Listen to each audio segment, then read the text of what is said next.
one man saying that is fine. If that's your opinion and you're not in it, that's fine. But there is an entire market of millions and millions of people that agree that it is a store of value. So, you can think one thing, but there's also a market, and markets tend to become efficient over time.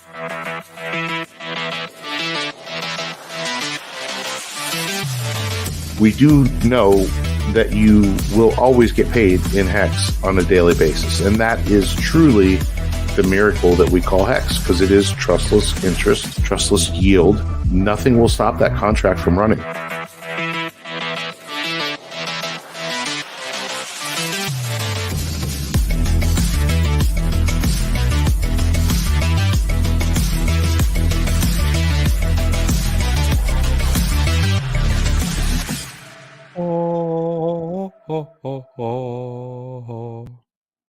Hey everybody, welcome into the Creed of Crypto live stream. I am Broke Boi Crypto, and I have here with me, as always, my friend and co-host Crypto Ewok. We have a big show for you tonight.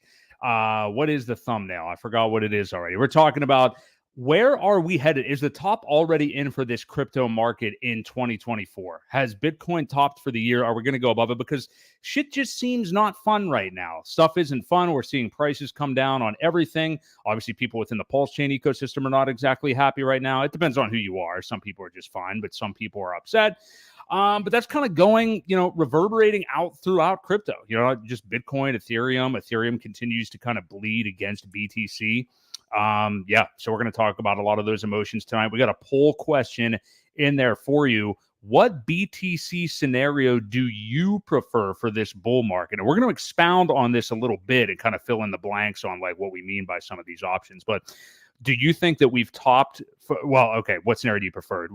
That we've topped so far for this year? We're not going to see another high. New high around 90K or so in the fall, or a blow off top in late 2024. Which of those scenarios would you prefer? And then we'll kind of get to what all those may mean. Shout out to Philly in the chat, Pulse Believer, DJ and Moonboy, of course, Philly, KD, Caleb Brantley, our favorite country singer, and a whole bunch more. We also got on the back end, I wanted to give him a shout out. He's watching right now. We got a producer to the show now in our new night, new time slot, Wednesdays at 6:30. Shout out producer Jake. He is up doing the work that we really need done right now. So shout out Jake in the chat. We appreciate that. And Ewok, how are you? How are you feeling about the markets and everything this evening here in our new time?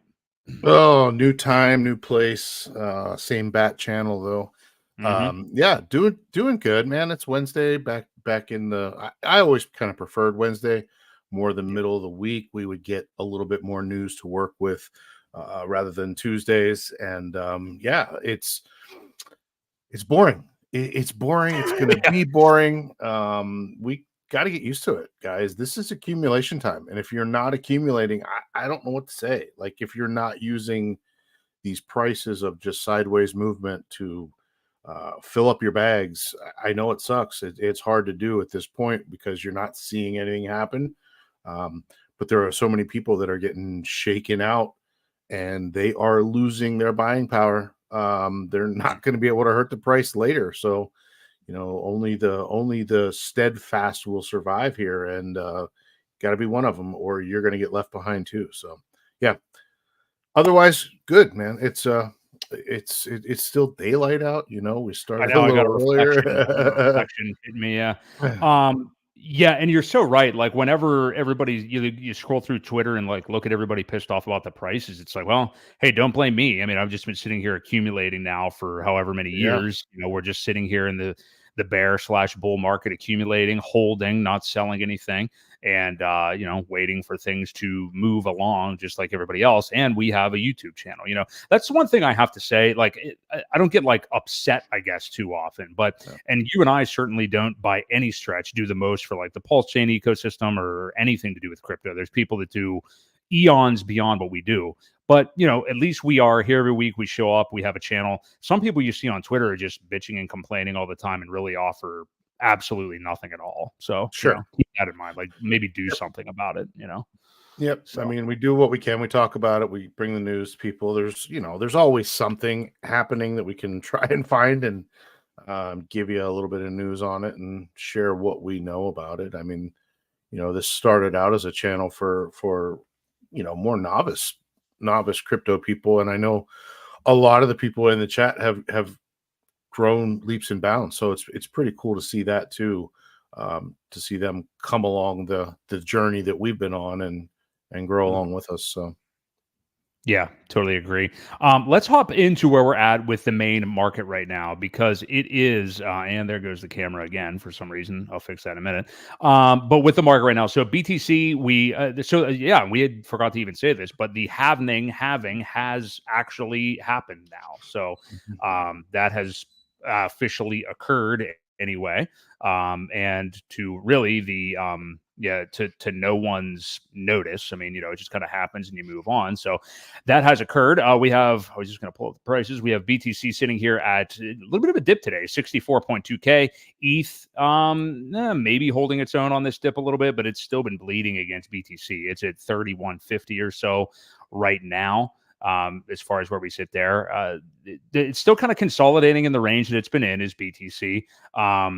It sounds horrible to many, but the best scenario for us really, and you and I have kind of been talking about this, Ewok, but the best scenario, kind of going back to the poll question that we set for this bull market, would be to kind of range here for the rest of the year. The extreme good version of what could happen the rest of this year that I don't think many people are thinking is going to happen or hoping is going to happen, but I actually would appreciate it, is the one scenario in our poll where I say basically we've topped for the year and we just kind of hang out in this area for the rest of the year, because that will very likely mean that 2025 gets insane, and then we go even more insane into 2026. Now, I know that's excruciating in the meantime. I mean, it already is excruciating for our ecosystem, but people just waiting for things to happen and stuff like that. I know time is shaking people out, but that really would be like the most bullish thing. Now, the more how we drew it up type scenario would be that we do kind of do the scenario we pointed out in the poll where we get to maybe 85K, something like that later on this year, and continue on with a normal cycle. And then, of course, the left translated, which we've talked a lot about, would be a blow off top just later this year again, which I don't think any of us really want that much. So yeah, what do you make of that? I mean, we want the market overall to consolidate like this for a while and maybe be boring for the rest of this year or for the most of it. But yeah, what do you make of those scenarios and what do you see, Ewok? Well, I was looking for a post. I can't remember who put it up the other day. It might have even been Trevon. But he mentioned that, or he showed a chart of like 90 days after the halving and what the price correlation was with it, as far as the date went, and then what it was like 90 days after. And each time it's up a little bit. I mean, we're going to see price go up. It's just going to be very, very slow. I think, again, I think that's good. We don't want to run parabolic and have a think anyway.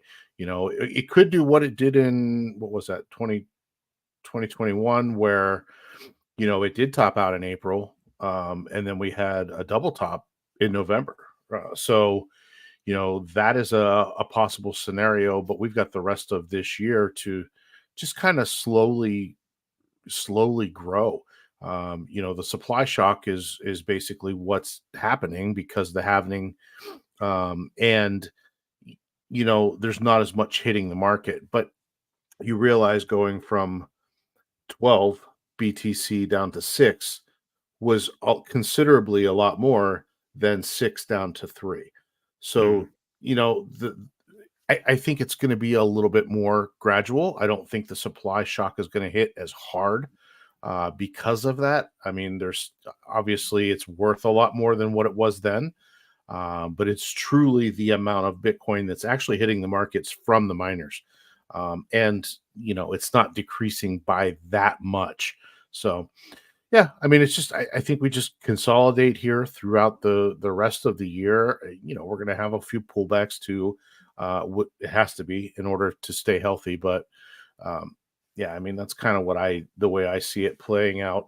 I do think we're going to start to see Ethereum catch up in that little ratio between Bitcoin, ETH, ratio. I think we start to see that maybe pick up a little bit more, which is also healthy because it's been on the downside for quite a while. So we kind of need that to happen at the same time. But yeah, that's how I see it playing out. Great point. Yeah, we need that ETH thing to happen, and that's the thing. Like in this recent dump, we've seen ETH go from it was over 0.05 or whatever it is to BTC, and now we've seen it drop below that even. And the real area that we're looking for ETH to close on BTC for like full blown alt season run would be like the 0.6, 0.61 area or something right around there. So yeah, we've seen ETH bleed a little bit against it. That's obviously going to be even worse when it comes to altcoins. It's not going to help them out at all. But for stuff like our ecosystem, and I don't want to keep even pointing it to just ours, but like for the rest of crypto and altcoins and stuff like that, we're going to need to see ETH become stronger. And we've talked about how ETH was really strong in the bear market. Like, it didn't hit those $500 levels that people were talking about. We had I never remember what this is called, the surge or the merge way back in The like merge, yeah, 21. Yeah, that narrative kind of helped hold it up a little bit, but we are seeing it struggle here. So that's the thing. Like, while that may seem bearish, and there's people like Ben Cohen and stuff like that, like Bitcoin maxis all over Twitter that are like, see, everything else is a scam. Like BTC is what it's always been. Hail BTC, pray to the BTC gods, blah blah blah blah blah. But that is like, okay, I want to buy like all the ETH that I possibly can, you know what I mean? Or anything that is correlated with it, because right. Ethereum's not going away, obviously. It's really better than ever at this point. You have Vitalik like literally making like roadmaps for it. So yeah, I mean, we're going to see it run, and you best believe that the rest of the market comes back up with it. And that's why I'm so hopeful of that scenario where, even though it's going to suck real bad this year to just kind of go sideways the whole time, if that would happen, it just makes me think that we're going to see ETH and altcoins go absolutely parabolic like we couldn't have ever believed. And that's what we all want. And if it means waiting an extra year, sign me up, Yeah. What do you got here, though? I'm just looking at the BTC ETH chart versus ETH anyway. So Yeah. it does, nothing's really jumping out at me other than what we've been seeing is it's just kind of pulling away. But Yeah, we're gonna have to see that gap close, and you would think that happens when we start to get bullish prices again. If we get BTC back to an all-time high, whether that be in a couple of months here towards the end of this year, I would think that that's when you're going to see the slingshot of ETH and the rest of all yep, coins really I against agree. it. So yeah, I agree. So yeah, that's kind of what we're looking there, and there's a lot of scenarios to consider. Now, looking at the PulseChain ecosystem, we had Patrick's Astro and stuff last week upset with us because we didn't have the customary Tuesday night Creative Crypto dip. Well, now we've got a customary Wednesday Creative Crypto dip, because just a bit earlier we started to see multiple six-figure sells in the ecosystem. I think I saw on Twitter a couple $250,000 sells of Pulse or something like that. So we sit here with Pulse at about 28% below the SAC rate at the moment. Pulse X 70% down. Hard to believe. Now over 4% bought and burned of that. Incentive token sits at $3.64. Hex is at 8.2 hundredths, 8.28 tenths of a penny, basically. And eHex, if you want to know, is a little under 2/10 of a penny. I mean, there's so many zeros now, I'm forgetting what to even refer to these as, but that is where we are. More dippage. I can't say that I'm, uber stoked about the price action on Pulse. I was hoping that, and it has still gravitated to this somewhat, but we're starting to spend more time below that 4 zeros in an 8 area than I kind of wanted it to. I was hoping that area would act as a springboard, or at least we would see like massive support there. And again, it's not like we've crashed, like we haven't free fallen below it or anything like that.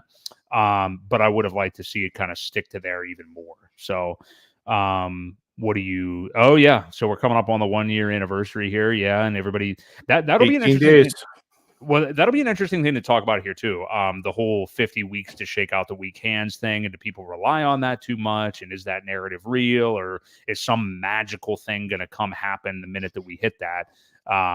which were like 4 days away. I guess that would be mathematically. So, yeah. What do you think? We can get into that, or if you want to pull up the Pulse chart, I do think it would be good to look at. Well, that was my point to bring this up. We're 4 days away from that magical 50 weeks to shake to shake out people, but it's been such a narrative that I don't know if it really holds true, or if it takes another 5 to 10 weeks after that to really shake out the people. We did see some massive buys early, but they weren't consecutive. It was a couple big buys. Let's see what happens. And sure enough, people sold. I think once 50 weeks happens, you might see a couple big buys. The whales aren't stupid. They're, the market makers know what they're doing. So the people that are buying aren't going to just put their whole bag in and let people dump. If there's still people that aren't truly believing in the system, if they're not, there are going to be sellers. So I mean, there's always going to be sellers. There's traders that are out there, but the weight of those traders versus the bigger bags that people hold, I think is really a telling story.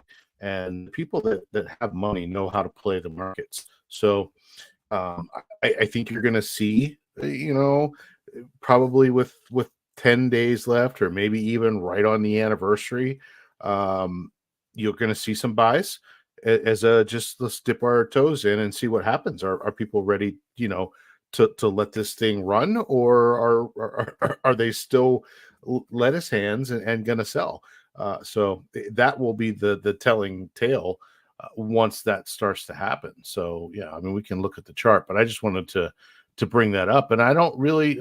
Do you think? I mean, what's your take on that whole 50 weeks to shake out the weak hands? I don't want to say it's utter BS or anything like that. I mean, Richard, back when he said it for a reason, and it's a loose thing. I think people that are sitting here with that countdown like that, like, okay, that means that we're going to go up right after that date. Right. I think that's a complete asinine thought. I think that he was saying that generally, with any kind of new product that's worth buying that launched on kind of the timetable of what PulseChain did, optimizing for everything that he would want to optimize for, that's generally about how long it takes, which is roughly a year. So, does that mean we're going to see something extremely noticeable right now? And, you can watch this and be like, oh, you're moving the goalposts. You were saying all this stuff. Well, we were never really saying that as like a concrete, definite thing, or I wasn't. Maybe Ewok was. If you want to blame anyone, blame Ewok for that. Sure.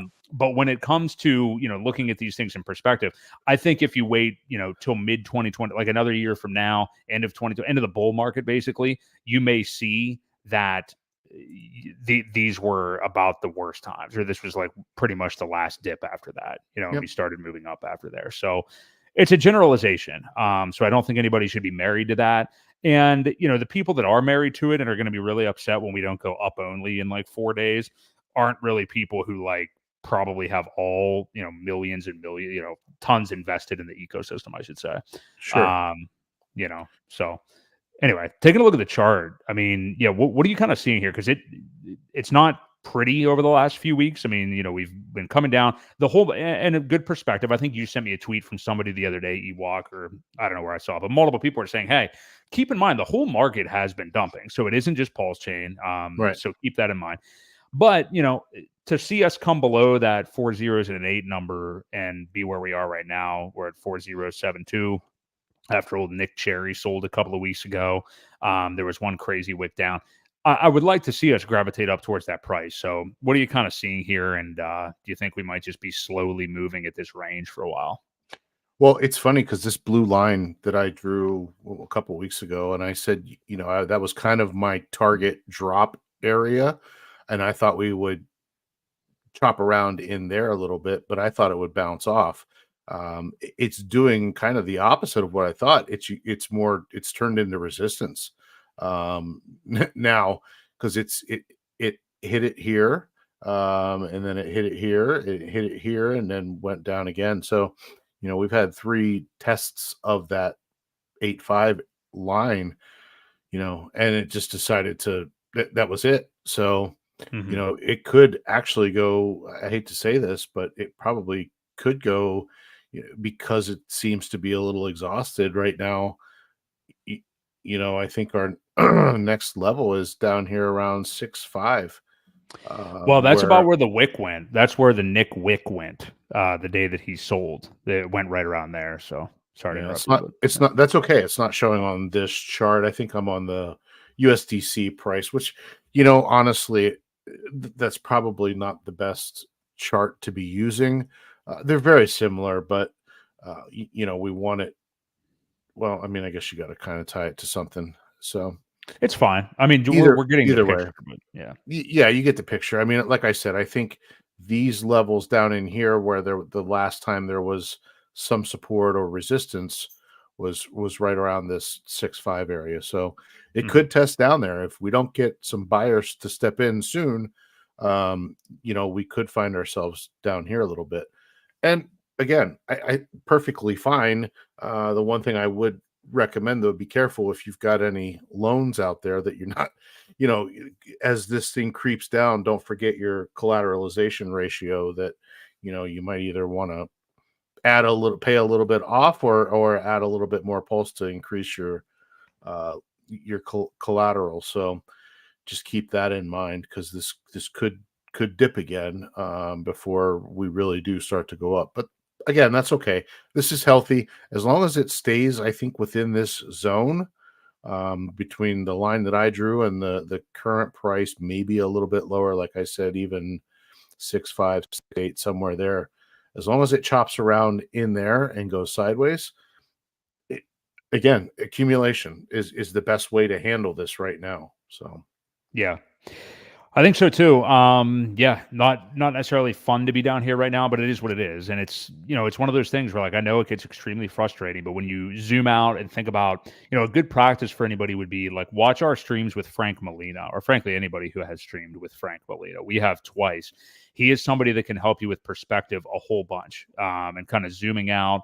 And I know people get upset with him because it's like, oh, well, you make all this money and I don't. And, I saw people bitching like that, which, take a little bit of accountability there. But for some perspective, if you've got a good head on your shoulders, he's somebody to really help you, work through your thoughts, I think, with scenarios Sure. like this. So, Well, for him, it's a more of a long-term mindset, and that's what you have to learn more than anything. And it's probably you know, a good segue into the Richards tweet about how he bought at 30 and it went to 2. mhm, Um, yeah. his point behind that was, I didn't sell. I held it because what do you do when it's at the bottom? Do you take losses like that? No, you hold it, because the next cycle goes up again. And back then it was so early, there was no historic channels or historic charts to look at. So he only hoped that it would go up, and sure enough, it did. As with most markets, um, over time they will go up, because again, we're going back against the dollar. As the dollar goes down, your prices and your charts usually go up. So just kind of how the world works. It's got to be a long time horizon mentality to be successful. Yeah. I agree, and easier said than done, and that's why most people don't achieve success, because they can't hack it, just the way it is. So, if you're Yep. sticking around, you may be a little bit insane, but you also may be a little bit rich too eventually. So keep that in mind. So, yeah, if you guys are here and enjoying the stream so far on our new / old time at Wednesday night at 6:30, please do hit the like. We appreciate you being here. Support Real DeFi. Support our channel. We appreciate all of you guys being here. Great segue by you, Ewok. Let's look at a couple of these RH tweets from the last couple of days, and I will. This one's rather short, so the couple that he had from the 18th. I'm going to send you the longer one in which he does talk about like buying the top of BTC. I think this is interesting to examine, and I think it has some people frustrated. With he's been tweeting a lot about like, hey, Hex is down, Pulse is down. Well, so is the rest of the market and things like that. And people are like, well, what happened to 10,000X? And look at these charts and things like that. But let's analyze these. So there goes the camera again. That's always fun. I'm going to go ahead and read the first one. This is on the 18th, so almost a week ago. But he said Hex was nearly at, yeah, this we have to discuss. Hex was nearly at a new all-time high 35 days ago. It did a 5.3x in 198 days. To be clear, this is the Hex on PulseChain, where all the liquidity is, and not the Hex on Ethereum. Don't click links in the responses, blah, blah, blah. Yeah, General Buck Naked Buck from the PH stuff says RH dropping a big clue here. Pay attention, class. That's a top comment under there I just saw. I wanted to get your take on this, Ewok. Just about, Hex just hit an all-time high, however you want to say it. What do you think of this? Because there are people out there that, obviously I'm talking about Sami because he's one of the people saying it. And some people do feel this way. It's not just him saying it. I think it's because he's reacting to how people feel. But like, oh, this is gaslighting and it's not really an all-time high. And like, are we just pretending that Hex on Ethereum didn't hit 56 cents and all these things? But on the other hand, yeah, objectively, if you look at the Hex chart, it did on PulseChain, it did hit its all-time high. So, yeah, what did you make of that? How did you interpret that tweet? There you go. I mean, I don't know. I try not to overanalyze his tweets too much. I mean, I just read them and see what I get out of it. He didn't lie. He's calling Hex on PulseChain. It's not like he said all of Hex all-time high. So, people get butthurt about the weirdest things sometimes. On this chart, yeah, it did hit an all-time high. Obviously we know that 52 cents was EHEX's all-time high, but I don't know. It's one of those, man, don't take things so literally. Don't get so upset about somebody tweeting on the internet. And then, it never fails. Obviously, people criticize every little thing that happens because they're not happy with their purchases, probably because they're over leveraged. But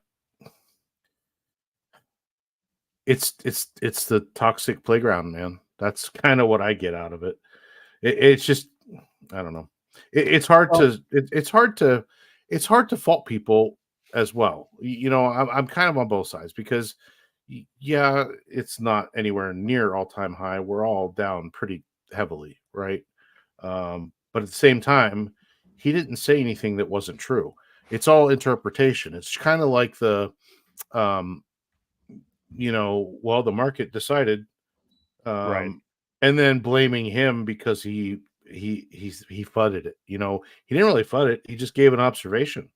And I think people have to understand a little bit more that he's just giving observation. He's reading things and looking at charts and giving his observation. He's not trying to shape or shift the markets in any way. It's what people do and how they interpreted it is what causes the on-chain transactions. He's not doing any of that. So that's just my take on it. Well, I think what it is like just different perspectives. Like you obviously are coming from it as like OG Hexakin, been here the whole time, got in at amazing prices, all that stuff. And that's not, that's just making a statement. That's not blaming you or anybody else or anything like that. And then a lot of the people, I mean, clearly, like very many of the people are going to be people that bought the pump, bought it on the way up the last bull cycle, and are like heavily underwater. And that doesn't, that's not unique to Hex. Obviously, that is all of crypto. Everybody does that. That's what happens. Retail comes in at the end, and they're the exit liquidity. That's what's going to happen this cycle. And everybody don't forget a large percentage of my biggest purchases were when Hex was at 8 cents. I did get in early. I was early days, but I, had a lot of money that I had come available when Hex was probably at a half a cent, and I didn't deploy it until it was probably almost 8 cents. It just happened that quickly.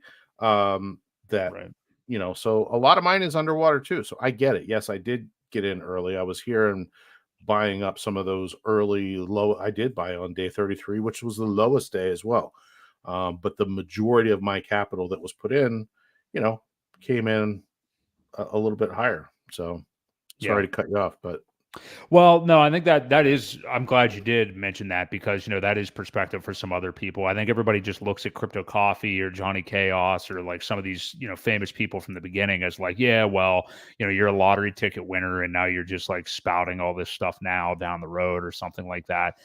And I don't think that's true. And obviously, those guys are around and still working. I mean, there are many people who were around and then totally left after they, sure. may have made it, and never showed their face again. So keep that in mind. But, it's just the all-time high thing on Hex is something that people are just like, okay, I had all these stakes already. I had all this stuff on Hex on Ethereum, and now it's down 99%. And then I have this copy on PulseChain, and I'm supposed to think that we just hit an all-time high. Here's the thing that we haven't said this yet, and this is why I condone, I mean, not that it matters to him, but why I condone that Richard Hart tweet. It's marketing. That's what he needs to be doing. He's one of the people that's going to be the best for marketing this ecosystem of anybody. As much as, there's an awesome organic ecosystem. There's lots of people doing great marketing and stuff like that. And even people doing horrible marketing, but at least people are out there doing stuff. Sure. You know what I mean? Which is good. I saw people come at Corey Costa the other day about like how he was on that new Ben Armstrong podcast or whatever, and that he didn't represent it well or whatever. And it's like, look, if you have a microphone and you're talking about it, at the end of the day, with the adoption of crypto and stuff, I think that is a good thing. So, that's my thoughts on that. But yeah, this is a marketing tweet, and I think it should be. And I would be screaming from the rooftops like, hey, this token came out under a year ago. It just hit an all-time high. It's down a little bit right now, whatever. Do you want new people to come into the ecosystem or not? You know what I mean? Like, I get it. I'm frustrated myself here and there when it's like, oh yeah, it just hit a new all-time high. It's kind of like a little bit of an eye roll. But there are people who just came into crypto and have never owned Hex, have never owned PulseChain, and never bought any of this stuff. And that's who you want to realize the products that we have here, which we still all think are amazing products. It's just that the price is down. What changed with Hex other than the price being down? The way it's better, actually. I mean, the way that it operates on PulseChain is better. It's just that the price is down and you want people to come in and buy it. So I'm not going to blame Richard Hart for marketing that. I don't really, give a shit how it looks otherwise. So I don't know if you had any other thoughts on that, Ewok. No, and you nailed that. He is technically a marketing genius. I mean, he's been doing it a long time. He's had several very successful companies that he's had a lot of practice. He knows the things that work. He knows the things that don't. Let the man cook. Yeah, I think so too. Here's the other one. So this is from later on 418, and I did DM you this one. This is the longer one, Ewok. So he said, I teach you about markets. The market doesn't care if you bought higher. So this is to that point we were just making. The market doesn't care if you are underwater. If you bought Ethereum at 5K and now it's 3K, the market doesn't care. But you see, after you might have bought at 5K, somebody else literally bought at 1K. So while you might cry and whine like a wimp at 3K, they're quite happy at 3K because they did a 3X while you did negative 40%. So who should new people be more concerned with? The crying, whining down for 889 days guy that bought at 5K, or the guy that 3X buying 672 days ago? When people buy things, they often do so emotionally, and they prefer good emotions to bad emotions. What do you think feels better for a new guy? See, this is exactly the point we just made. He's laying it out perfectly. Hearing someone crying and moaning that they personally bought higher, or hearing about the mad gains of someone that 3X'd his stack. Are you participating in the most volatile price action to ever exist? Or you are participating in the most volatile price action to ever exist. There's always going to be top buyers, period. And there's always someone that made money selling them the top. Most people just wish the top seller was them. It's funny that people push the price up themselves with their bids, but don't see that they personally are part of the reason that there was a top when there was, because instead of waiting and buying dips, they bought tops. Personal responsibility is quite rare these days. No raindrop. Think it's the flood. The same goes for sellers, people that sell all the time and never buy, yell and scream about others not buying. Anyway, I sat through Bitcoin going from $30 to $2, and I'm still here. TLDR, well, you might have bought higher and are sad. Many might have bought lower and are happy. It's too bad top buyers yell so much louder than bottom buyers. It's noisy for the new folk. That pretty much sums it up. I mean, I think that's just what we said. I mean, that's just clearly showing like, hey, I'm marketing the product here. I get it. I understand people being upset by that and be like, but what about all of us and stuff? And it's like, well, you got to look in the mirror and realize like you were the exit liquidity last time. Yeah. And you may have to be patient and the gains aren't here yet. And yeah, maybe you're not going to have the highest ROI in the 5 years to 6 years that you held crypto as like what you could have gotten on this, that, or the other thing. You know, comparison is the thievery of joy. Tell me the meme token that you wish you should have bought at what time, you know? Yeah. But yeah, it's just zooming out and being more patient like that. And I know it's so hard and nobody wants to do it or hear it, but again, that's why most people are not successful. So, what do you take away from his tweet? Another thing, the reason they're not successful is because they don't fix their situation, right? Mm-hmm. They buy high and they just sit there and wallow because it's going down, instead of helping their entry cost. You know, now if somebody bought at 50 cents, now if they haven't bought since then, I can understand why they're miserable. But if you haven't helped fix your own situation, you kind of deserve it, man. Mm-hmm. There are so many ways to, we've had all these opportunities to buy in at some of these basement bargain prices, that you could have brought your entry price down to probably a penny, 2 pennies, maybe a nickel at this point. Wouldn't it be so much more healthy once we got to 5 cents? If you're like, now I'm in profit, rather than having to wait the whole way up to 50 cents when you bought in. Yeah. Like I said, people don't do themselves any favors either. And that's the big thing. And that's why they're so loud. They just want to hear themselves, and make other people as miserable as they are, rather than, all right, here's the situation I'm in. How do we make it better? Yeah.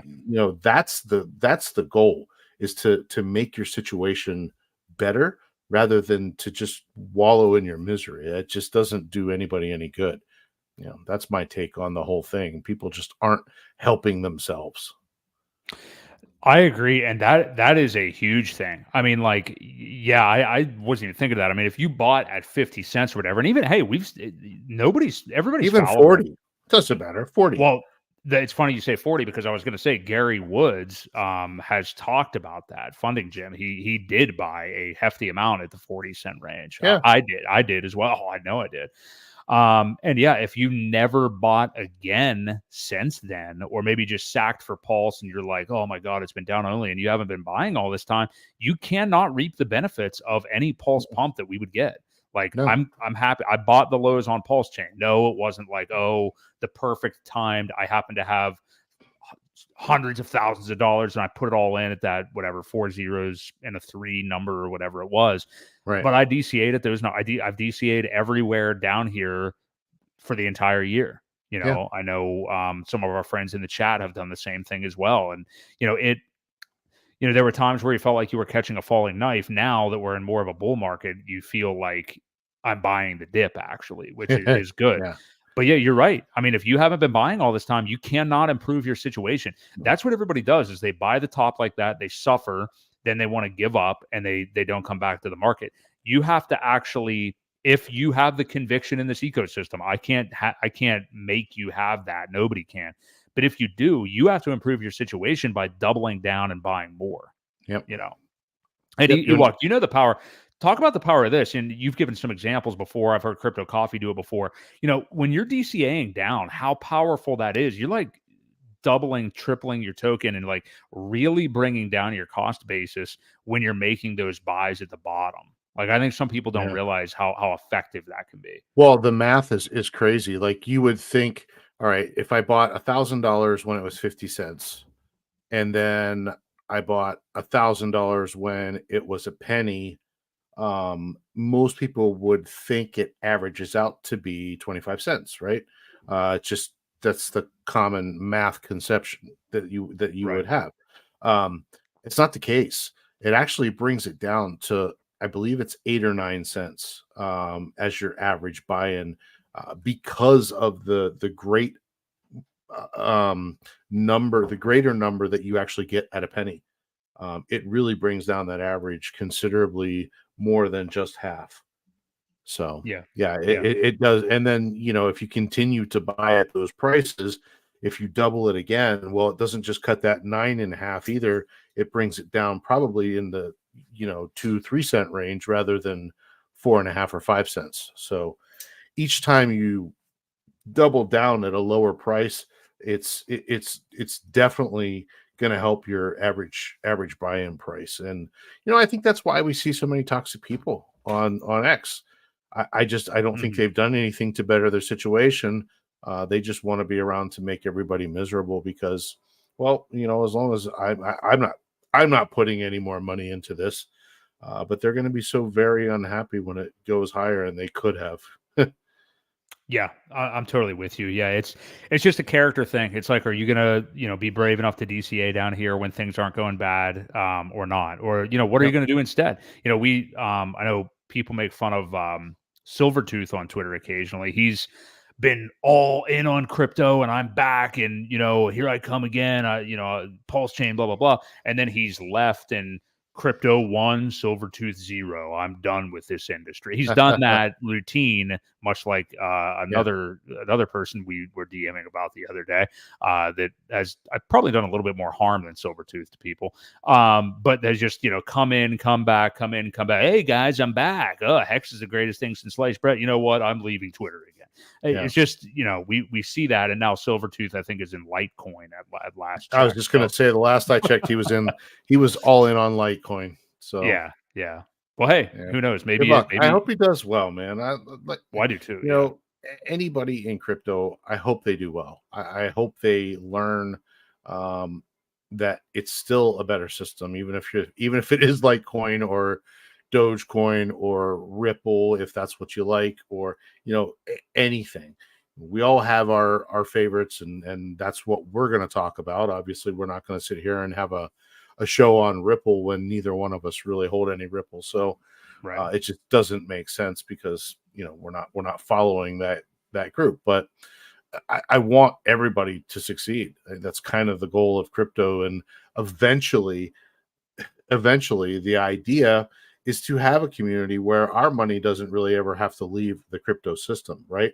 We want to be able to transact in whatever crypto that we like, and not have to leave the system. I mean, with the way the dollar is going, if we could keep it in the ecosystem, buy our goods and services and things like that with our crypto, the world would be a much better place.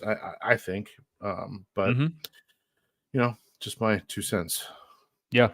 I'm with you. Some good thoughts though, for sure. I know those tweets from RH riled some people up, but maybe they should in a good way. I mean, you Yeah. have to examine yourself a little bit and look. You're never going to see on this show, or not from me. I can't speak for Ewok, but you're never going to see on this show, Richard Hart ass kissing. I mean, like that's just not going to happen. I don't like it when I do see that. There are some people that just have this, everything he says is, written with the blood of Christ, or, it's not like that.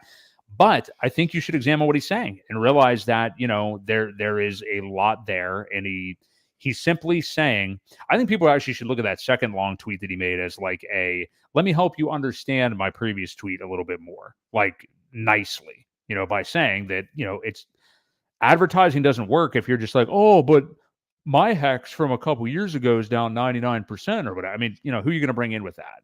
Right. They all know, as he mentions in another tweet, all these legacy, or I shouldn't say legacy, but like greater crypto market people are aware of what eHex is. They're not aware of like what PulseChain is and Hex on PulseChain and stuff. They just keep quoting that eHex chart and they have no idea what they're talking about. So, you need to that's why I think you need to give the detail of this new stuff as well. So yeah. Anyway. Well, we've got to branch out a little too. I mean, we've got to be the ones that are spreading the word about, hey, by the way, this is PulseChain.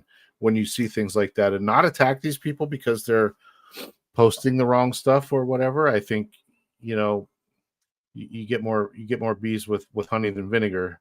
So do you want bees? I mean, well, I had a hornet's nest in my front porch last summer, and it was. You want flies? Sure. I don't know what attracts flies. Yeah, poop, I guess. Yeah. So use poop. I'm not sure. Yeah. I'm sure Jake, the producer, liked the poop joke right there in the background. So, all right, cool. Well, if you guys are enjoying the stream, hit the like. Producer Jake is in the background doing a great job for us tonight. My camera's going out a little bit, but that's probably my own fault. Let's go here. I know you had some thoughts on it. It was a hot topic over the last few days. So Maddie Allen, who does so much for the Hex community, the PulseChain community. I mean, God does it all. I mean, you can't really maybe we shouldn't even be in the business of saying who does the most for PulseChain or anything like that. But, Maddie's got to be right there. I mean, he runs the PulseChain conference, the Hex conference. You and I participated, Ewok, in the supposedly the Guinness Book of World Records largest live stream ever, like most people ever, this past winter, whatever. That was in January. Yeah, that Maddie held. And he just does so much. He's created things for the ecosystem. He's just done so much. He had Richard Hart on at the last Hex conference in January of 2023. He's just done so much. He is now launching and you'll have to fill in some of this because I don't know all of it, but I don't know if Freedom to Sign is the overall product or project. But he is running a sacrifice phase for it. I believe, looks like you're probably pulling stuff up here. Yeah, I'm going to pull it up there. Okay. But I think he has like a 30-day window from what I may have read for what the sacrifice phase is. Inevitably, of course, when he made this announcement, and we knew that he was working on something like this for a while. I know he's been talking and tweeting about it here and there, had some trials and tribulations with it, but I think he's, it's where he wants it to be right now. But inevitably, with his tweet about there being a sacrifice phase, people are not too stoked on the idea of someone, especially within this ecosystem, seeking, asking, or mentioning that there is a place that you can send your money that is truly a sacrifice.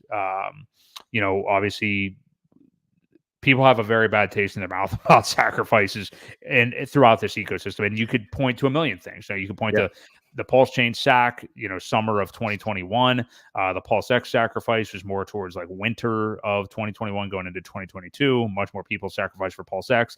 Obviously, those tokens are underwater, and people are like, why did I do that? If you were sensible, like Ewok and I, and maybe some other people out there that are watching us, we didn't sacrifice an amount that made us, that butthurt about it. But, but then a lot of these products that have launched on PulseChain took that Richard Hart kind of ethos with the sacrifice stuff because it's like, hey, we can get money right up front. Why not do it? And some of them have had good intentions, some of them not. Some of them have good intentions and haven't delivered on them, whether it be liquid loans or correct me if I'm wrong, I don't know who all had sacrifice phases, but pretty much everybody. I mean, I think the Tetra guys, the PH tokens and all that stuff. 9-inch, I believe they were, so I don't think people were upset so much about the sacrifice as that nothing was back to the expectations, right? They expected people to do things. I could see with the 9-inch maybe expecting to provide a little bit of liquidity, right? That wasn't done. Liquid loans, very similar, provide some liquidity for the token, the problem is when you get that many people sacrificing, you get a lot of people that are just sacrificing so that they can dump. And I don't blame them. Why would you put money in just to be exit liquidity? What was the point of sacrificing if you're just going to get it and dump it right away? Maybe try and turn a 2x. Well, the people that did the sacrifice, they don't want to be your exit liquidity to just give everybody a 2x. So I completely get it. But anyway, go ahead with did you finish leading in with the Maddie thing here? Well, my final just point about it, and yeah, good points on the sacrifices, but it's just, when it comes to the Maddie thing, what are your thoughts, obviously? And, people, look, he's not the first person that has mentioned a sacrifice phase where people have, thrown pitchforks. I mean, that's been happening now for any product or anything that is even mentioned setting up a model like that for like over a year now. So that's not unique to him. But I want to ask you also, do you think it's different coming from Maddie because of how much he has done, on his own for the community? And I saw Sami made a great point about this the other day. But the fact that and we just talked about this a moment ago, but like so many people that made it on Hex that maybe threw in a lottery ticket and they have, tens of millions of dollars or whatever, they just left and they're totally gone. And regardless, Maddie, as well as many others that we've mentioned here tonight, has not only been here, but like really worked his ass off to do a lot of great things. So is it different coming from him? I just want you to cover all angles. And yeah, I'm just curious on your thoughts on it. So I just read this and realized it because I was going to be like, I'll just throw 10 or 12, 15 bucks, whatever it may be, in to say that I did. Right. Hex Girl said the problem was the $500 minimum. So, okay, fair enough. That is kind of high. But here's my take on it. If you don't like it, don't do it. Like, I'm not probably going to throw $500 in there. And it's kind of like the same situations if you're watching a show on TV that's extremely against your opinions, change the channel kind of thing, right? Nothing or no one is saying that you have to participate. And this is all voluntary. And you're right, Maddie has done a ton for the community and not ever asked for a penny. I remember when he was setting up the Hex conferences and things like that, he was trying to make the tickets as affordable as possible just to cover his costs. You know what I mean? He wasn't trying to make anything. He didn't want to make anything off of it. He just wanted to put together the best conference that he could for the value of what was being charged and essentially break even. So, yeah, again, it clearly states, right here, points have no value. You must have no expectations. And that was my first thought about this whole thing is, well, he's doing a true sacrifice. There is no talk of anything else. You get nothing. I don't know, what his next product is. We've heard about him talking about it. But it was more of a reward yourself for behaviors, right? Like time locking. Time locking to reward yourself for good behavior. Like for me, if I could stop smoking, I would get rewarded for this down the road. Things like that. It's a way to reward yourself for good behavior. So I mean, I know he's been working on that theory or game, whatever, tokenomics or however to do it, along with something as far as rewards and a smart contract and things like that. But again, I don't know a whole lot about it, but there is no token for this. There's not, that we know of anyway. So this could truly be, this is a sacrifice. This is all it is a sacrifice. You're giving up your money. You're not really getting anything other than points. So yeah, I think people are too quick to judge. I know there are people out there that are trying to look out for others. But we're supposed to be all adults here. Obviously don't give what you don't have. Don't invest more than you can afford to lose. All that goes over and over without saying. But, people have to just move on from it instead of, I see them and then they just want to just bash and bash and bash. And they want to get as many people on their side as they can. Rather than just, if you don't like it, don't look at it. If you don't look, skip it. Go on to something else. That's always been my theory about things that I don't like, is I just don't pay them much attention. And, I wish more people had that outlook on these different things. So that's pretty much where I've come out on it. I'm kind of just neutral on it because I don't plan on, spoiler alert, sacrificing for it anyway. And, I just don't have a lot of emotions about it. I mean, like he's allowed to do it. Sure. At least he is somebody, I would feel a little bit different about it if it was one of these like known long-time scammers that we were DMing about the other night that, is in and out of the community trying to do things all the time. And so that would be one thing. If it was somebody who had like a long reputation with, provable instances of scamming people, that would be one thing. Yeah. This, I just, whatever, it is what it is. I mean, if you have the change you want to throw at Maddie, for whatever reason, you go ahead and do it. I'm not going to, but whatever you want to do. I just, and I think Yeah, I think Maddie deserves all kind of credit for what he does. You know, you spoke of a lot of the things that he's done, and I'm sure there's been more. You know, he also streams twice a week, every Hmm. week, no matter what's going on in his own life. You know what I mean? He had a pretty bad car accident, and he still continued to stream, even though he had, I forget whether it was his collarbones or his arm, something was Something with his broken. neck, I think. Yeah, I Yeah. think it was Yeah. collarbones. He broke both collarbones, and he could hardly walk or move around, but he's still sitting there streaming for the community. So, he's got a good track record. He's trusted. He's a well-known guy. Again, I don't want to put any shade on him at all, because I think he's a very stand-up and hell of a guy. So, I met Maddie in Vegas at the conference, and he's all about getting things done, and trying to provide the best value he can for everyone. So, I've got nothing bad to say about him, and I enjoy watching his streams. I like sending people there, because they have a really cool audience as well. So yeah, again, I'm not throwing any shade. I personally won't be participating, but I don't have anything against what he's doing. Yeah. Yeah, here. I feel pretty much the same way. So I'm glad he's around, glad he keeps making content. We do have the PulseChain conference coming up next month, right? Here in a couple weeks. Yeah. So that's going to be great. Mhm. So look out for that as well.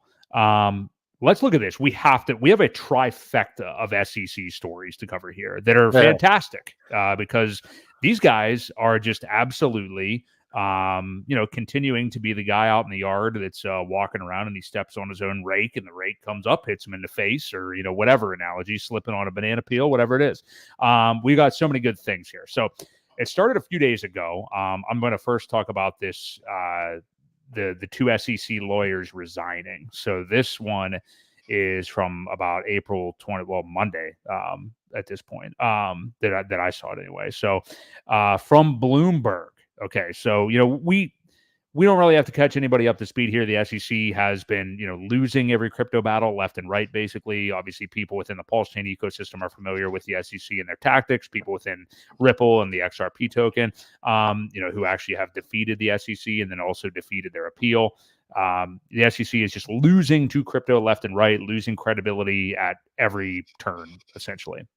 So, from Bloomberg the other day, two Securities and Exchange Commission lawyers resigned after federal judge sanctioned and sharply rebuked the Wall Street regulator for gross abuse of power in a crypto case. Now, we knew about that sanction already. That was kind of old news, and that was in the debt box case. yeah, But Michael Welsh, and Joseph Watkins stepped down this month. Now, these are lawyers for the SEC. Okay, right. not like people on the commission. So that this is interesting. I don't know the people on the commission just step down out of nowhere like that. I'm sure they're getting paid for doing nothing. But yeah, they stepped down this month after the SEC official told them that they would be terminated if they stayed. Okay, I don't think I read that part. According to people familiar with the matter, the pair were lead attorneys on a case against Digital Licensing Inc., a crypto platform known as Debtbox. The regulator's lawsuit against Debtbox was marred by false statements and misrepresentations, as well as a lack of evidence, according to Robert Shelby, the federal district court judge in Salt Lake City who was hearing the case. Shelby took the extreme step, and this is crazy and awesome of him, of sanctioning the agency for abuse of power in March. And the SEC's head of enforcement has apologized for the mishaps. This is incredible. So, this is so it sounds like the lawyers were already being threatened by the SEC that they were Yeah. going to be fired. But this is just a continued mess. I don't know who is to blame the most here. The SEC is obviously throwing the lawyers under the bus, but look, this agency has done this left and right, and how many times have they been ruled? What's that term that they always throw around? Arbitrary and capricious, or whatever. Right.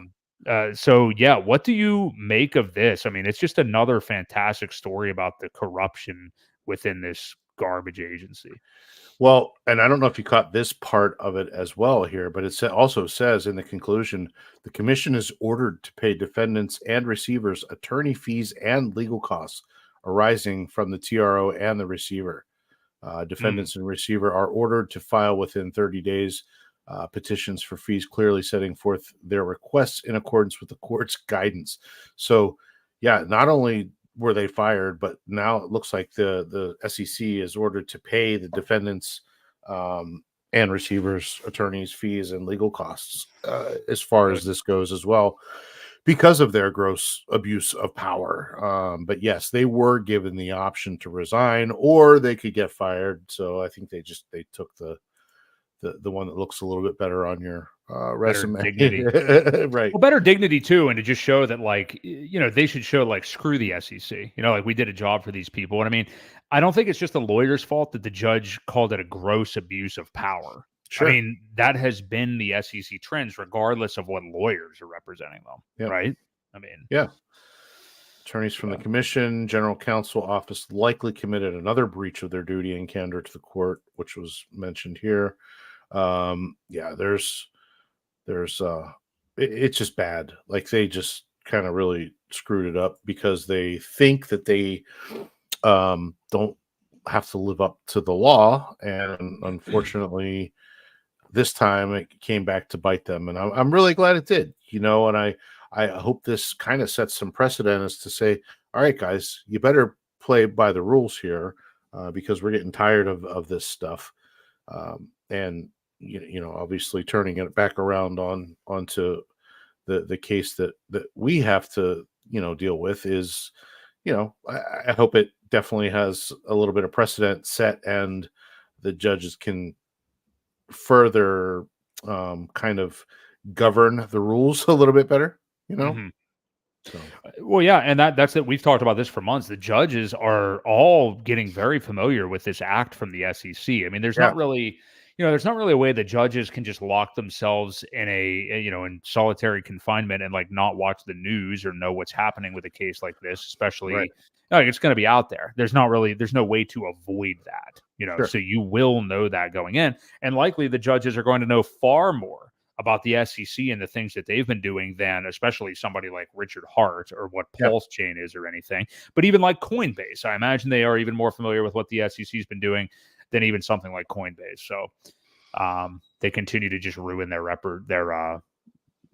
reputation if they even have one. Yeah.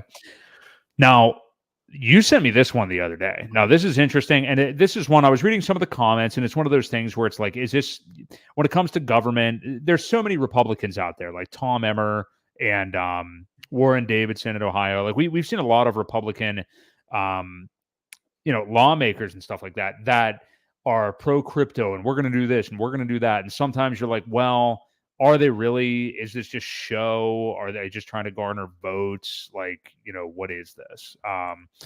So, because then you see other tweets from them that are kind of like I saw something from Tom Emmer the other day. All I'll say, I'm not going to even get into this topic, but it was a totally unrelated to crypto thing. And he was talking about, like, certain other countries that we stand with. And he got absolutely lit up for it in the comments because it's like, no, we don't stand with these other countries. Like, we stand with the United States of America. And it's like, what is this guy's real ethos here?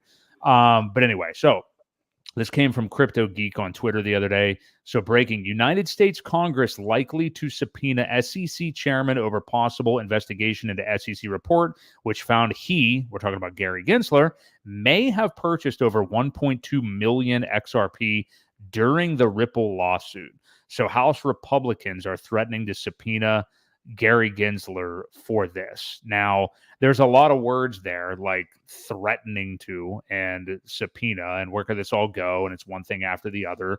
And again, I'm also, like I said, I'm a little skeptical. Like, are these guys really that serious? But what do you make of this story? And would you put it past the guzzler? Because I really wouldn't. I mean, he was in charge of everything going on with that Ripple lawsuit.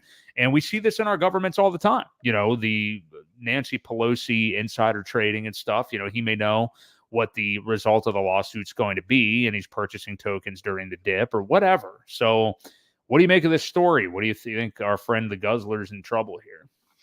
Well, I don't know. I don't know.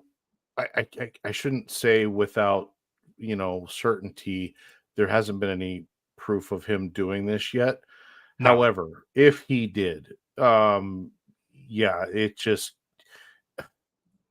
like, he should be thrown out. he should be thrown out as the the chair. No questions asked. It doesn't. I mean, it's just extreme overreach. It's like all the when I think about it, it reminds me of the Congress people that make 100 grand a year, yet they're worth $30 million.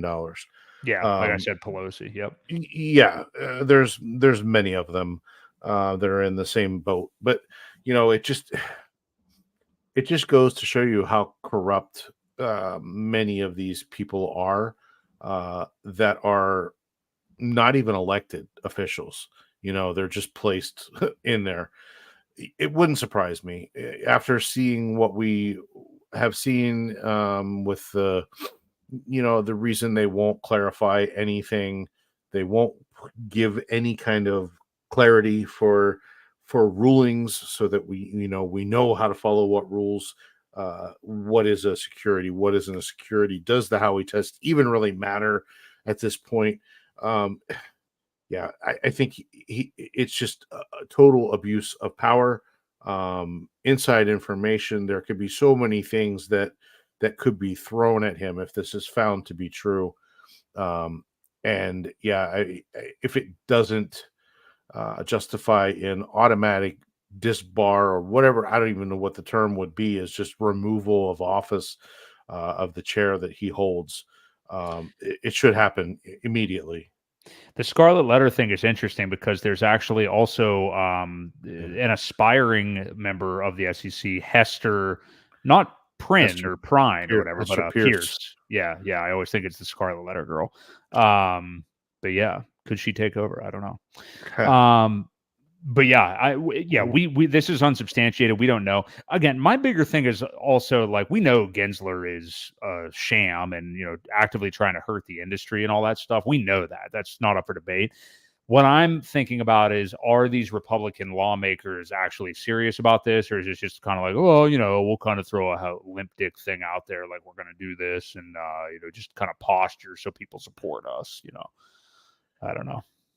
Yeah, I was trying to look for an article about it. This is completely different. Whistleblower against Gary Gensler amid Exodus. This is a completely different story. So there's all kind of stuff going on. Obviously, people write things that aren't true all the time. So I hate to say anything, and Well, that's okay. I mean, we pulled this from Twitter. In trouble. I pulled that thing off Twitter. I mean, it's speculation, and it's just saying that he may be subpoenaed. So Yeah. I mean, I wouldn't be surprised if Gensler would sue us for this, though. I mean, so let's be on the lookout for any incoming lawsuits we may get from the SEC. Now, this next one is. This next SEC one definitely has teeth. This is an actual lawsuit because the SEC is getting sued for this one, and I just DM'd you the article from Yahoo Finance. Oh, okay. You have that too. So you have the actual lawsuit. Now that's a bit harder to read, but if you want to put that up there too. Now, Richard Hart did tweet about this one. So this is basically crypto lobbyists sue this is from CoinDesk. The crypto lobbyists sue the SEC over dealer definition. So this goes back to their overreach. So a U.S. Securities and Exchange Commission rule expanding the definition of a dealer to capture digital assets activity has gone too far. A lawsuit by the Blockchain Association and Crypto Freedom Alliance of Texas has alleged. The suit filed in the District Court of the Northern District of Texas on Tuesday claims that the expanded definition of a dealer would also capture people who are just trading in digital assets. So like we would be dealers, essentially. Yep. Makes a lot of sense. The suit alleges that the SEC did not engage with the feedback it received during the rule's public comment period and did not conduct its statutorily required economic analysis. Richard Hart has familiarized us with these comment periods, and yeah, I wouldn't be surprised that the SEC just floats them out there but ignores anything anybody says. The suit is asking the court to declare that the rule is arbitrary, capricious, or otherwise contrary to the law under the Administrative Procedures Act and to block the SEC from enforcing the rule.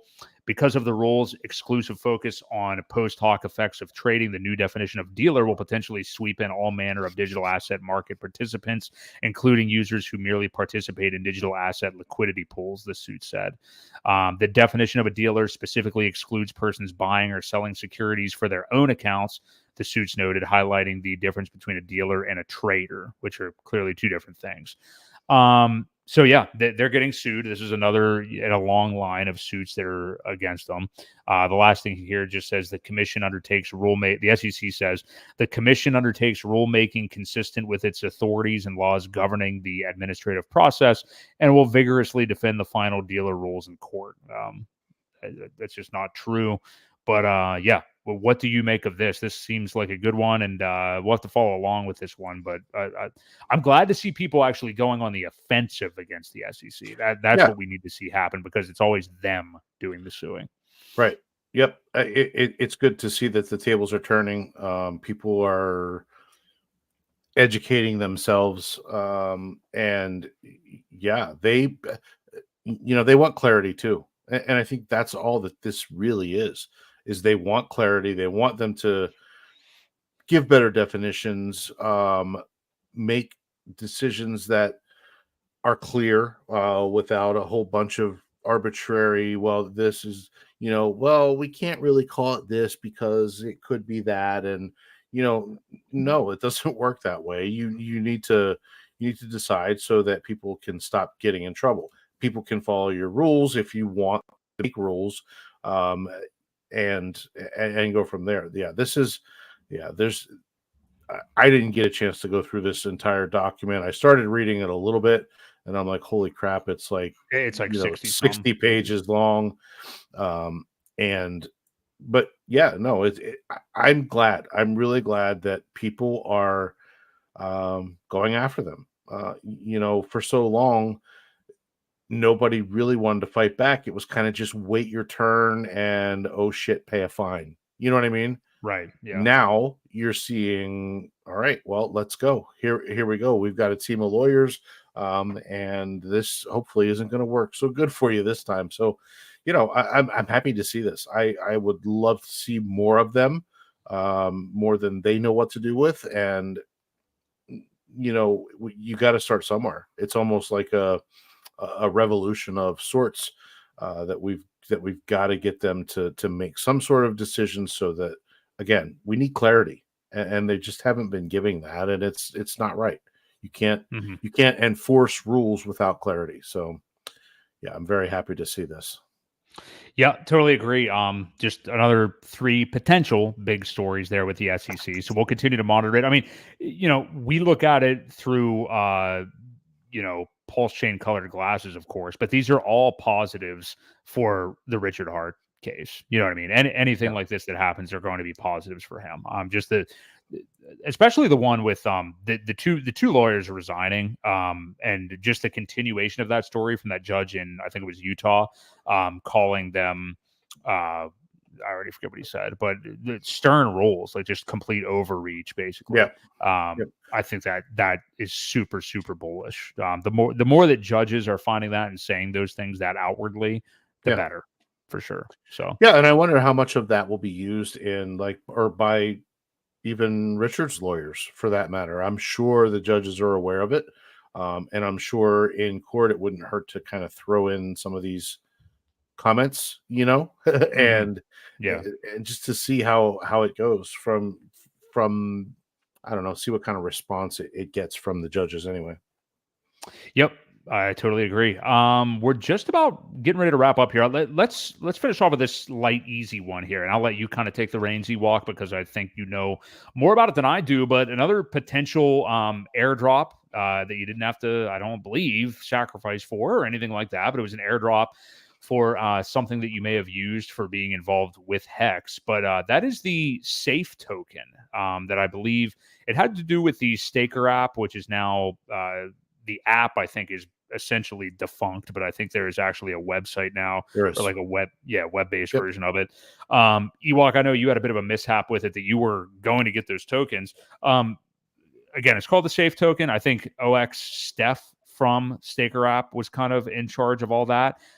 That's really all I'm going to say. I'm going to let you take it away with what that is and how it came to be and all that stuff. So so if you had the Staker app and you had downloaded it, back in the day and gotten one of the private wallets, those were set up with what is called a Gnosis Safe. and that was kind of the power behind Staker. That was the wallet that had the extra security. You know, it had 24 seed words. There's a lot more to a Gnosis safe that adds a lot of security. There's a lot of functionality within a Gnosis safe that wasn't all fully implemented on Staker, but you know, again, that was the back end that they were using for the wallets. Anyway, because you participated, because you probably most likely had some Ethereum in there, some Hex, probably made a stake or two, so you had some transactions. If you did that, you were eligible for the safe airdrop when it happened. The problem was you had to claim it by the end of last year. So you had to do a claim before December, whatever it was, in order to get them now that they're released. So the one thing that I would say is if you didn't claim it and you know you didn't, I wouldn't go searching around for links. Don't go searching around for things, clicking on things, because there are, again, as with any airdrop, there are fake links. There are fake websites out there.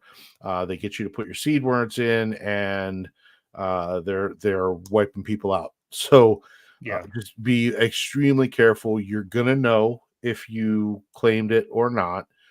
If you want a easy video on how to get it now that it's there, David Feeder had put something out a few months back. Go look at his YouTube videos and look up, I forget what it was called, Gnosis Safe Claim or Safe Claim or something like that. Go watch one of his videos on it. But again, if you didn't claim and you know you didn't claim, don't even bother. You're just opening yourself up to some scammers that probably have fake websites out there. If you want information on it to look at it, go to one of the trusted people. Go to either, I believe they are just at Safe on X. Let me make sure it's at Safe.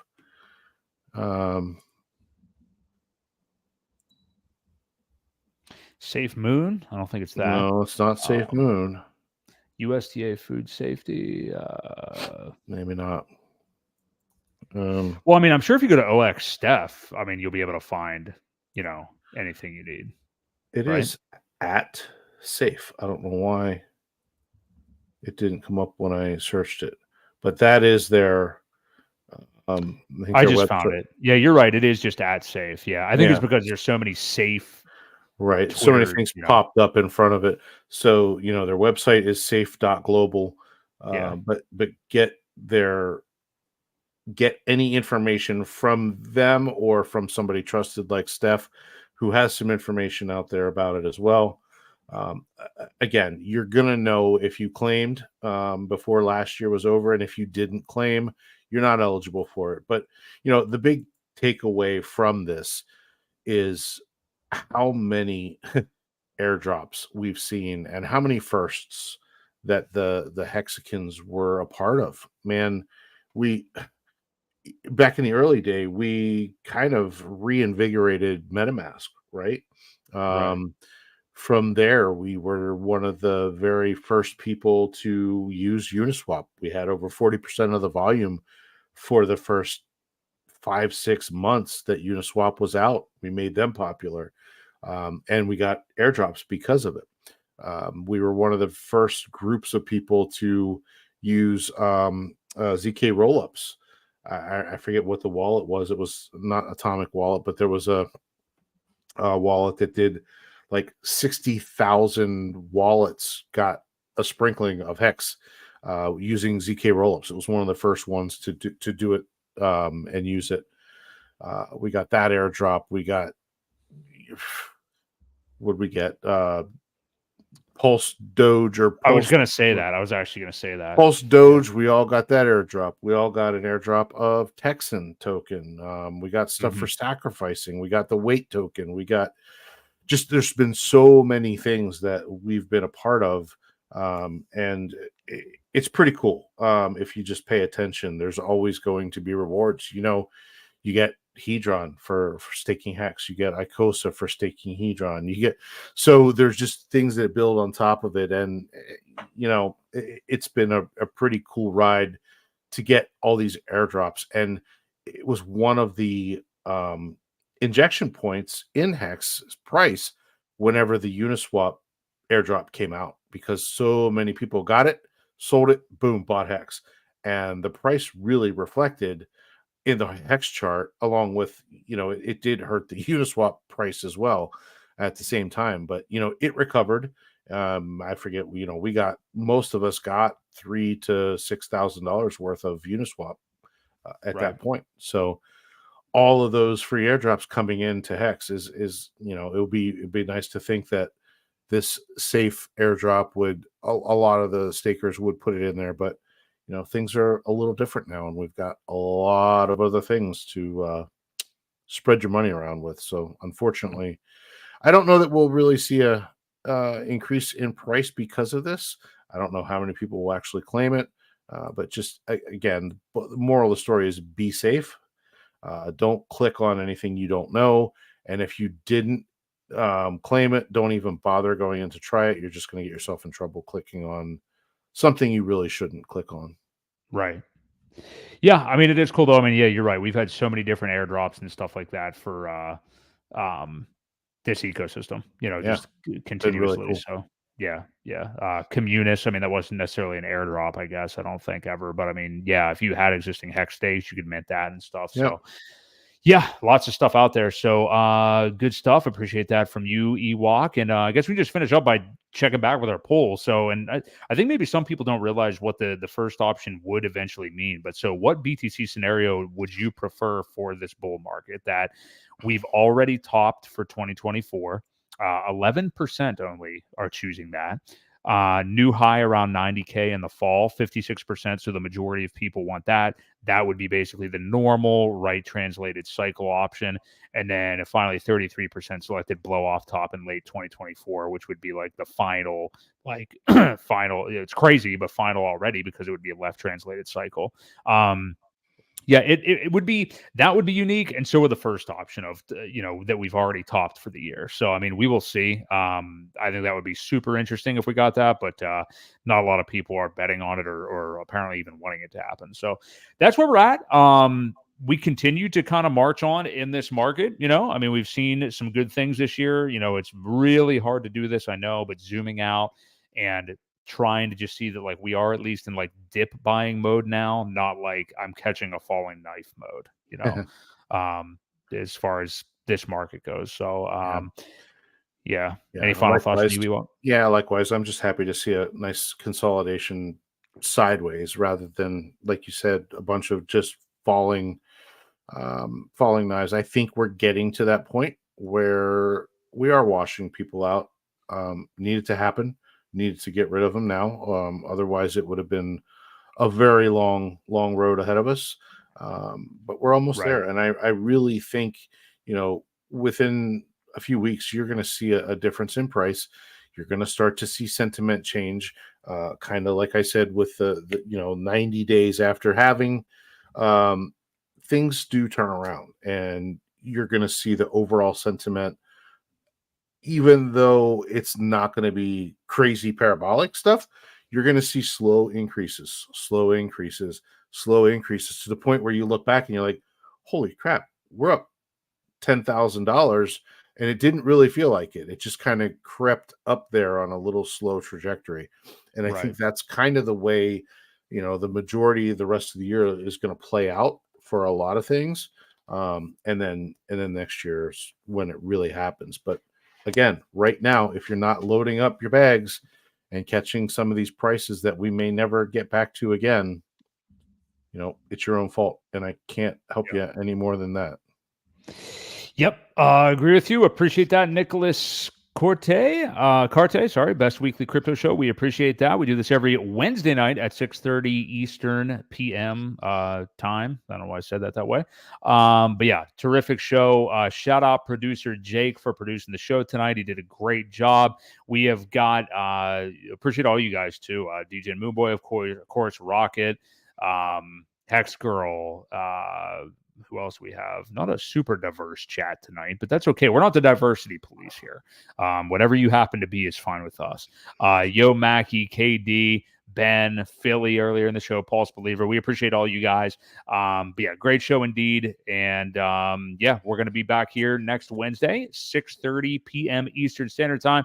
So for Crypto Ewok, this has been Broke by Crypto. We'll see you guys next week right here on the Creed of Crypto live stream. See you guys.